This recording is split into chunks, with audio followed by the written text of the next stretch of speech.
안녕하세요. 반갑습니다. 박영식입니다. 어중간한 시간에 어중간하게 브리핑하지만 듣다 보면 중간이라도 가는 브리핑 시간입니다. 예, 오늘 오전에도 이미 좀 내용을 전해드리긴 했는데요. 혹시나 제 오전 방송 보지 못하신 분들을 위해서 또 어중간한 시간에 또 브리핑을 보내드리고 있습니다. 예, 일단은 어제였습니다.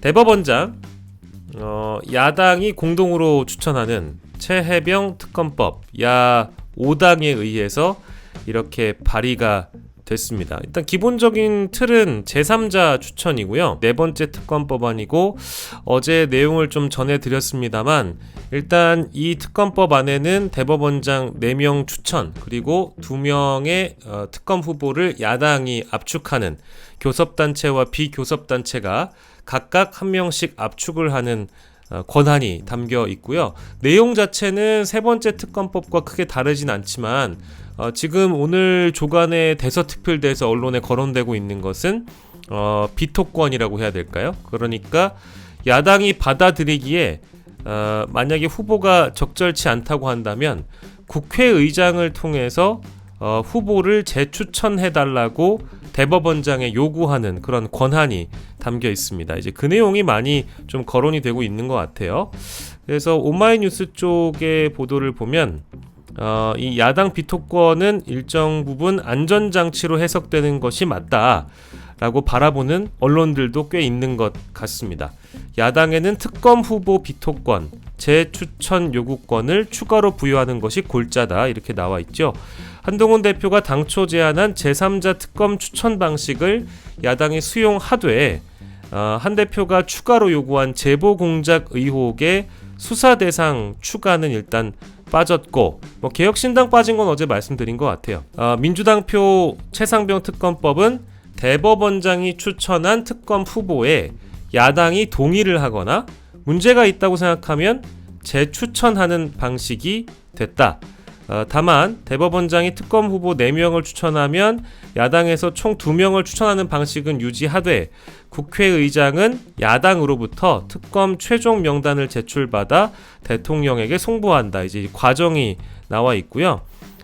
이 재추천 요구의 경우에는 대법원에서 부적합한 4명을 추천했을 때 야당이 거기서 무조건 2명을 고른다는 것은 좀 합리적이지 않다라고 판단을 했고 재추천을 요구하는 것이 좋겠다라는 판단인데 한동훈 국민의힘 대표의 요구 즉 제3자 추천은 대법원 쪽에서 추천이 넘어온다는 건 살려두면서도 야당의 권한을 또한 보장받는 제3자 특검법입니다.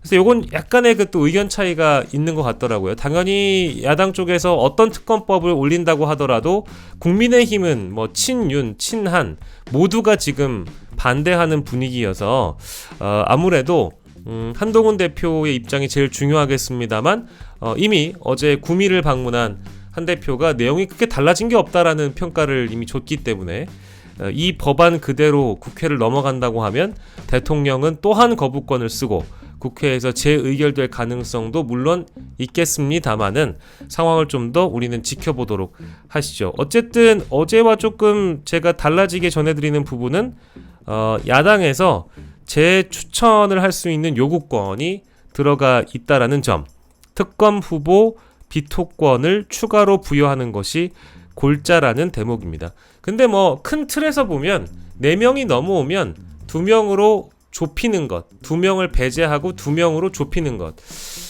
이것을 4명 전체를 비토한다고 보는 사람들도 있겠지만 실제 4명이 넘어오면 그 중에 2명을 또 야당이 고르는 거기 때문에 그 2명을 또 비토한다고 보시는 분들도 있거든요. 그러니까 비토권이라는 건 반대, 대법원에서부터 넘어온 그 특검 후보들을 전체를 다 반대하거나 실제 특검 후보를 야당 쪽에서 고르는 과정에서 2명을 배제하는 권한, 이게 다 어찌 보면 야당 중심으로 흘러간다라는 것조차도 받아들일 수 없는 사람들은 대법원에서 4명이 넘어왔는데 4명 다 반대해서 다시 추천해달라고 요구하는 거나 실제 4명에서 2명을 고르는 거나 그냥 야당이 끼어있는 것 자체가 마음에 들지 않는다고 주장하는 사람들은 여당에 꽤 있는 것 같아요. 인터뷰나 이런 것들을 살펴보더라도 일단 야당 중심인 특검법은 옳지 않다라고 원론적인 입장을 갖고 있는 친윤계 의원들이나 이런 사람들은 그냥 늘 반대를 위한 반대를 해왔기 때문에 이 비토 권한에 대해서 갑론을박하는 내용들이 오늘 오전에 꽤 많이 있었습니다. 그런데 제일 중요한 건 지금 한동훈 대표의 입장이 된 것 같은데 결국 지금의 상황은 한동훈 대표에겐 외통수이자 자충수다, 그런 표현이 딱인 것 같은데요. 외통수이자 자충수다, 그렇게 볼 수밖에 없는 것 같아요. 이러지도 저러지도 못한다라는 한국일보의 보도인데, 그러니까 저는 어떻게 하겠다는 건지 잘 모르겠어요. 지금 제3자 추천을 주장해왔던 한동훈 대표의 입장이 대폭적으로 수용되어 있기 때문에 대법원장 추천까지 야당이 열어놓고 특검법안을 올렸다는 것은 상당 부분 한동훈 대표를 의식해서 이런 법안이 나왔다고 보는 게 주지의 사실일 겁니다. 그리고 아무리 대법원장이라는 사람이 윤석열 정부에서 새로 임명이 되었지만 조희대 대법원장, 이 사람이 보수 성향이긴 한데 특검을 추천할 때 아주 비상식적인 인물들을 집어넣거나 하진 않을 것이다라는 그런 의견들도 오늘 언론 보도를 좀 종합해 보면 조희대 대법원장 나쁘지 않을 것이다, 이런 이야기들도 있었습니다. 차라리 대한변협보다는 조희대 대법원장이 더 낫다, 이런 의견까지 야당 일각에서도 있었다고 하니까, 그러면 어찌됐든 한동훈 대표가 하자는 방식으로 나아가자. 왜냐하면 기존의 대한변협안도 민주당이 한번 냈던 적이 있는데 그마저도 안 됐었거든요. 근데 지금에 와서 생각해보면 어찌됐든 특검법은 개문발차를 해야 되니까 조희대 대법원장에게 추천권을 주고 그 4명이 아주 좀 이상하다면 4명 다 다시 한번 돌려보내고 다시 추천을 받는 야당의 권한만 살려두고 4명 중에 2명으로 특검 후보를 좁히는 건 비교섭단체와 교섭단체가 각각 1명씩 가져가고 그 2명의 안을 대통령이 선택하게끔 한다는 것은, 저는 이 최상병 특검법이 왜 출발되어야 하고 어떤 부분에 진실이 규명돼야 된다는지 어떤 합의점만 있다고 한다면 국민 다수가 이런 방식에 동의할 거라고 보고요. 기존에 있었던 특검 사례들과 우리가 비교해보고 비춰볼 때 야당이 특검 후보를 추천하는 것이 큰 문제가 되지 않는다고 봅니다. 오히려 이 사안에서는. 왜냐하면 이건 지금 사실상 대통령 수사 개입 의혹으로 거론되고 있는 사건인데 야당이 이 특검 후보를 추천하는데 아무런 역할을 하지 않는다는 것은 저는 오히려 더 수사의 중립성이 보장되지 않는다고 생각하거든요. 그래서 야당이 특검 후보를 대법원에서 넘어온 거 2명 정도로 압축하게끔은 좀 해달라. 이거는 대다수 국민들이 받아들일 수 있는 그런 방식이라고 저는 생각하고 있고요. 어찌됐든 지금의 상황은 이 한동훈 대표가 정쟁용이라고 주장하고 있는 국민의힘을 넘어설 수 있을지가 제일 중요한데, 국민의힘 반응이 너무 거센 것 같아요. 지금 국민의힘 쪽 반응은 친윤계와 정면 충돌할 가능성이 매우 높아지고 있거든요. 실제로 국민의힘 원내대변인 논평이 이 기사에 안 나와 있는데 제가 찾아보면 형식은 3자 추천이라 하지만 사실상 야당이 재추천 요구를 갖고 입맛대로 특검을 고르겠다는 야당 셀프 특검에 불과하다. 정치 공세이자 탄핵 명분을 쌓기 위한 정쟁용이다. 이제 이런 내용들이 나오고 있습니다. 글쎄요, 특검은 수사기관이 수사를 제대로 하지 못했을 때 이제 그런 판단이 들고 수사의 독립성, 중립성이 보장되지 않았다거나 수사가 미온적이었을 때 출발하는 것이 특검 제도라는 판단에서 보자면, 이게 대부분 정권의 치부를 건드리거나 정권의 어떤 핵심을 건드릴 때 특검이 출발을 하는 거잖아요. 그래서 저는 이 어떤 수사의 중립이란 얘기를 우리가 다시 한번 규정할 필요는 있는 것 같아요. 독립성과 중립성이라고 할 때 여야 어떤 입김에도 흔들리지 않고 수사를 한다, 이런 뜻도 되지만 정권의 입김에서 특검이 좌지우지돼서는 안 된다라는 점이 핵심이라고 봅니다. 그래서 여당의 반응이라는 게 제가 뭐 친윤계 반응이나 친윤계 원내 지도부의 반응이나 다 살펴봤는데, 뭐랄까, 이 특검에 대해서 접근하는 이 접근법이 과거에 드루킹 특검을 얘기했던 과거 전신이죠. 자유한국당이나 미래통합당이나 특검을 거론했던 사람들이 내세웠던 주장을 지금 민주당이 그대로 하고 있는 건데, 지금은 이제 자신들이 여당이 됐다고 해서 자신들의 대통령을 건드릴 것 같은 그런 특검에 대해서 이런 입장밖에 못 낸다는 게 좀 과도하고 논리 모순이고, 어제는 맞고 오늘은 틀리다라는 반응처럼 느껴지고 있습니다. 여당이 자꾸 이 탄핵을 거론하거든요. 그 탄핵으로 가기 위한 전초전이 최상병 특검이라고 이야기를 하고 있는데, 이거는 탄핵을 규정짓는 것도 아니고 대통령을 끌어내리기 위한 어떤 수사를 한다는 것도 아니잖아요. 근데 이거는 어디까지나 유무죄를 가려보고 진실을 좀 규명하자는 얘기고 수사를 해보자는 얘기니까, 수사를 한다는 것은 수사 과정에서 정말 명명백백하게 다 드러날 수 있는 거거든요. 대통령의 수사 개입이 없었다라는 걸 밝힐 수도 있는 건데, 이거에 대해서 탄핵 정국으로 가기 위한 전초전이다, 수단이다 라고 얘기하는 건 오히려 너무 좀 발끈하는 거 아닌가? 라는 생각이 전 개인적으로 좀 들었습니다. 그리고 지금 원내 지도부의 산을 좀 넘어야 돼요. 원내 지도부의 산을 넘어야 되는 생각이 좀 드는데, 한동훈 대표와 원내 지도부는 아예 다른 나라에 살고 있는 사람 같아요. 다른 진영에 몸담고 있는 분들 같다는 생각이 좀 들었습니다.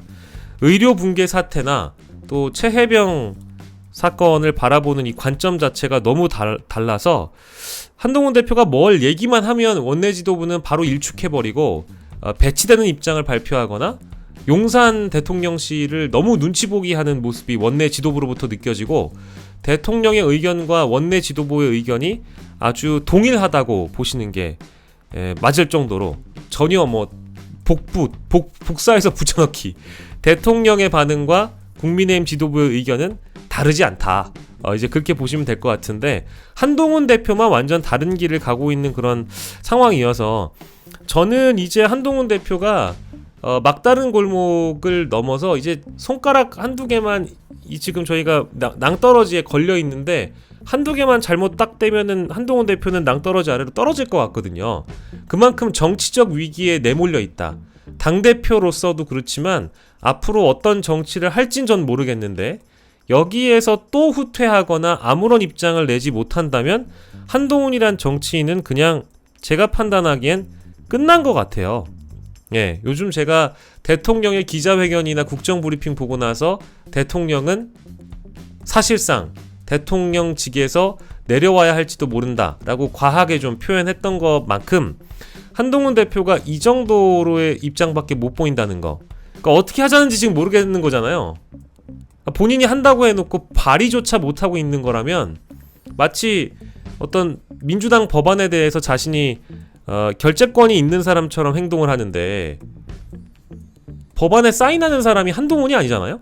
민주당의 법안을 한동훈이 사인해서 뭐 가불을 결정하는 게 아니잖아요. 민주당 안이 있는 거고 국민의힘의 법안이 또 따로 있는 거고, 그 의원 개개인이 헌법기관이기 때문에 입법 발의의 최소 요건인 10명 이상만 확보한다면 한동훈표 특검법은 충분히 발의할 수 있는 건데, 한동훈 대표가 10명도 못 모은다는 거냐. 당대표 경선 과정에서 언론이 파악한 친한계 의원이 어림잡아도 15명은 넘는데 그 10명조차 한 대표가 못 모은다면 한동훈 대표는 자기 세력이 없는 당대표인 걸 반증하는 거잖아요. 이제 그걸 봤을 때 자꾸 뭐 장동혁 의원인가? 이분이 라디오에 나와서 당내 논의를 거쳐야 되고 의원들을 설득하는 과정이 필요하다. 내용 중에 여러 다른 것들이 있어서 설득해야 된다. 내용을 또 봐야 될 것 같다. 특검법 발의의 약속을 지키겠다는 한동훈 대표의 입장은 뭐 확고하지만 민주당에게 끌려다니지 않고 당론을 모을 것이다. 지금 나온 민주당 안을 받을 수가 없다. 이제 그렇게 얘기를 하고 있는 거거든요. 참 답답한 얘기예요. 그러니까 지금 야당이 발의한 것 중에 야당 비토권을 빼고 야당이 2명쯤 추천하는 거는 그럼 동의하는 건지, 그럼 야당이 추천하는 게 아니면 대법원장이 4명 추천하는 게 마음에 안 들면 뭐 그럼 대법원장이 뭐 한 20명 추천하게 하게끔 하면 그건 마음에 드는 건지, 뭐 가장 어떤 수사에 적극적인 사람이 아니라 대통령의 후배라도 어디 그 명단 안에 들어가 있어야 이걸 오케이를 할 것인지 모르겠지만, 그러면 그 안이라도 한 번쯤 내봐야 되는 거 아니냐. 그게 너무 기본적이고 상식적인 요구인데도 불구하고 지금 벌써 6주에서 7주 정도 지나고 있는 사이에 한동훈 대표는 특검법과 관련해서 요지부동이다.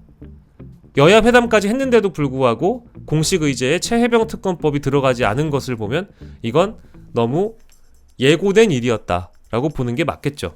그래서 한동훈 대표가 지금 대통령 후보로서 또 당 대표로서 살아남는 길은 민심을 따라가는 길이라고 제가 몇 번을 얘기를 했습니다. 민심은 다른 곳에 있지 않습니다. 한동훈 대표가 방문한 응급실에 민심의 온도가 절여 있고요. 그리고 온라인, 오프라인을 보시면 실제 특검법이라는 것은, 특히 해병대원 특검법은 지금 용산을 바라봐서는 안 되는 수준이죠. 여러 의혹들이 이미 청문회를 통해 나왔고 국민들이 의심하고 있는 대목들이, 의구심을 갖고 있는 사안들이 차고 넘치는데 사건 발생 1년이 지나도록 지금까지 아무 일도 하지 못했다는 건 정치인으로서 국민의 눈높이를 강조했던 한동훈 대표로선 너무 부끄러운 일 아닐까요? 지금까지 아무 일도 못했다는 거에 대해선. 그러니 총선을 패배했다라는 판단도 있을 텐데, 지금 당대표가 되고 나서 2달이 다 돼가도록 특검법 발의를 못하고 있다라는 것은 한동훈 대표의 현 주소가 어떤지, 그러니까 언론에 나온 보도를 보면 그렇잖아요. 내 처지가 좀 그렇다. 알겠는데 도의적으로, 인간적으로 한동훈 대표의 처지를 걱정해줄 사람들도 있겠지만 위드훈이들을 생각해서라도 이런 정치는 그만했으면 좋겠습니다. 그래야 여야 대표의 눈치라도 보고 행정부가 더 긴장하지 않겠어요? 라는 생각이 좀 들고요. 안타깝습니다. 안타깝단 말씀 드리고, 의료 사태와 제3자 특검 모두 용산의 능선을 넘기 전에 원내 지도부와 친윤계의 능선을 넘어야 되고요. 또 그 전에 일부 친한계에서조차도 한동훈 대표의 의견에 조금 다른 의견을 가진 참모들이나 친한계 인사들이 있더군요. 거기서부터 넘어가야 될 것 같습니다. 설득 작업이라는 건 원내의 의원들을 설득하는 작업도 필요하겠지만, 자신을 따른다는, 자신을 지지한다는 가장 측근도 설득을 못하면서 무슨 최혜병 특검법을 발의한다고 호기롭게 호언장담을 했는지, 저는 지금에 와서 생각해보면 참 죄송한 표현이지만 가소로운 것 같아요. 한동훈 대표의 운명은 역시 윤석열 대통령의 운명처럼 자기 손에 달려있다는 점을 명심하셨으면 좋겠습니다. 다음 뉴스. 응급실 사태의 보수 인사들도 지금 버럭하고 있습니다. 대체 뭐가 잘 돌아가느냐. 전원책 변호사님, 이분은 뭐 아주 골수 보수이시죠. 전통적인 보수 인사이고, 이분도 윤석열 대통령 초반에는 열심히 지지하셨고, 이분의 유튜브를 들어가 보면 여전히 대통령을 지지하는 의사는 최근까지도 있었던 걸로 보여집니다만은, 지금 나오는 보도를 보면 SBS 라디오에 전원책 변호사가 출연을 하셔서 국정브리핑 때 윤 대통령이 경제와 의료 상황에 대해서 낙관적으로 얘기한 건 정말 현실을 모르고 하는 말이다. 이렇게 강하게 비판을 했습니다. 지금 당장 응급실에 가봐라. 모든 게 잘 돌아간다? 뭐가 잘 돌아가요? 이거 너무 문재인 같았다. 잘 돌아가기는 뭐가 잘 돌아가냐. 오늘 신문만 하더라도 뚜껑을 딱 열어보면 당장 주말 야간에 응급실을 폐쇄하는 대학병원이 나온다. 윤 대통령의 낙관론을 비판했다. 야간에 그리고 주말에 응급실을 폐쇄를 한다? 의사들이 없는 겁니다. 응급의학과 의사들이 없습니다. 정책 수가를 만든다고 해서 의사들이 돌아옵니까? 적확한 지적이죠. 일단은 전공의들이 돌아오지 않은 상황에서 그럼 의사들은 안 돌아온다. 정부의 대책도 무용지물이다. 맞는 얘기고요. 또 의사 출신입니다. 안철수 의원이 이렇게 얘기를 했나요? 정부 관계자는 당장 구급차부터 타보길 바랍니다. 일부 어려움은 있지만 붕괴를 우려할 상황은 아니다. 복지부 차관이 한 말입니다. 아무도 안 믿습니다. 지금 맘카페에서는 아이가 휴일에 갑자기 아프면 어떻게 할지 각종 팁이 공유되고 있습니다. 아이를 받을 병원이 없어 구급차에서 발을 동동 구른 안타까운 사연이 한둘이 아닙니다. 그런데도 불구하고 응급실 상황이 심각하지 않다고 말하는 것은 현실 호도의 다름이 아닙니다. 정부 관계자들은 우선 반나절이라도 응급실에 있거나 아니면 당장 응급차부터 타보길 바랍니다.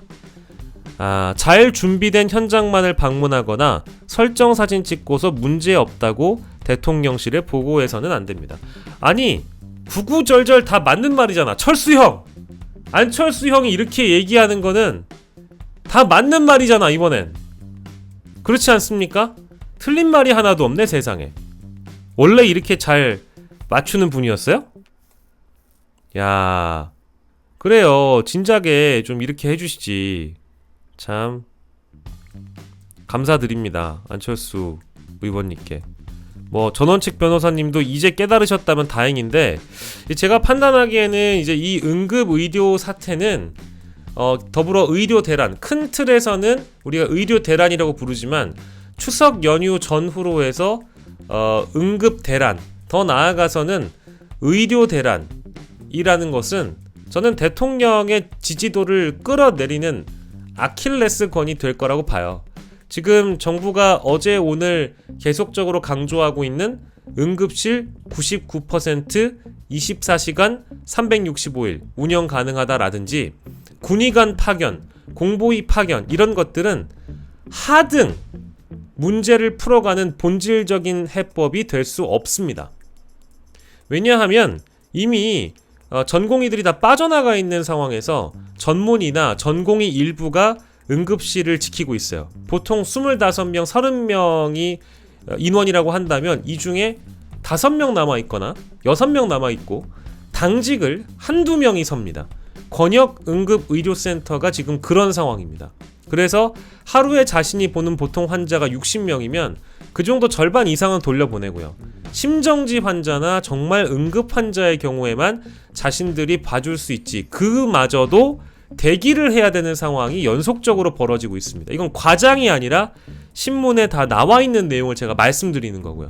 이제 그러다 보니까 정부가 99% 정상 가동이다라는 표현을 할 때 정상이라는 것은 이 정상을 어떻게 규정하느냐의 문제인 것 같아요. 자, 우리가 사업장이 정상 오픈돼 있다. 그럼 그 사업장 안에 직원 한 명만 근무하고 있어도 정상 오픈이에요. 하지만 응급실은 정상 오픈이라는 표현을 할 때 정상 오픈이 아닌 겁니다. 혼자서 당직을 섰을 때 그 많은 응급 진료건을 감내할 수가 없어서, 그리고 심지어 응급의료학과 교수님이 없어서 응급처치를 할 수 있는 의료 인력이 부족해서, 혹은 응급처치를 했다고 하더라도 관련해서 수술을 하거나 긴급하게 처치를 요하는 전공 담당 전문의가 없어서 그 응급실이 제대로 돌아가지 못하고 있다는 얘기를 하는 겁니다. 그 메커니즘이 붕괴가 됐거든요. 그 얘기를 하고 있는 건데 정상 운영되고 있다? 제가 오늘 아침에도 쓴 표현입니다만 사실상 숨이 멎어가는 환자에게 산소호흡기를 꽂아준다고 해가지고 숨 쉬고 있다고 우리가 얘기 안 하잖아요. 제대로 숨 쉬고 있다? 숨만 붙여놓은 게 무슨 정상적인 지금 상황이에요. 그렇지 않잖아요.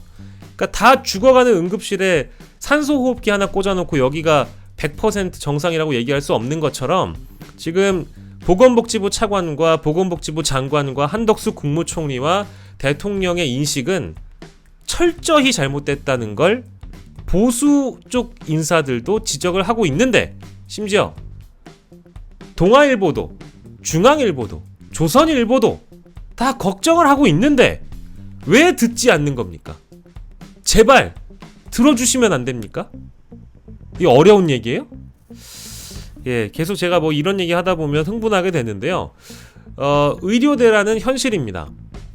응급 진료는 이미 붕괴됐습니다. 응급 의료의 이 시스템은 이미 붕괴됐어요.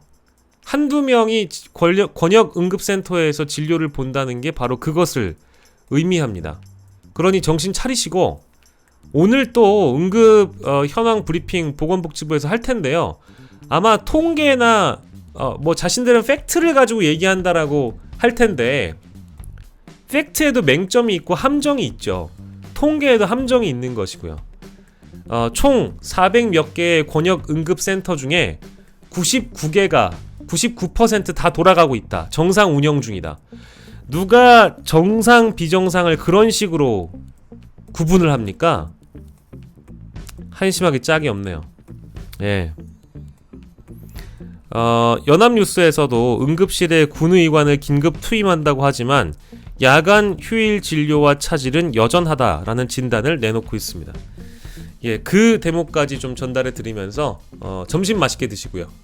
어중간한 시간에 어중간하게 브리핑하는, 근데 듣다 보면 중간이라도 가는 어중간 브리핑이었습니다. 점심 맛있게 드세요. 고맙습니다.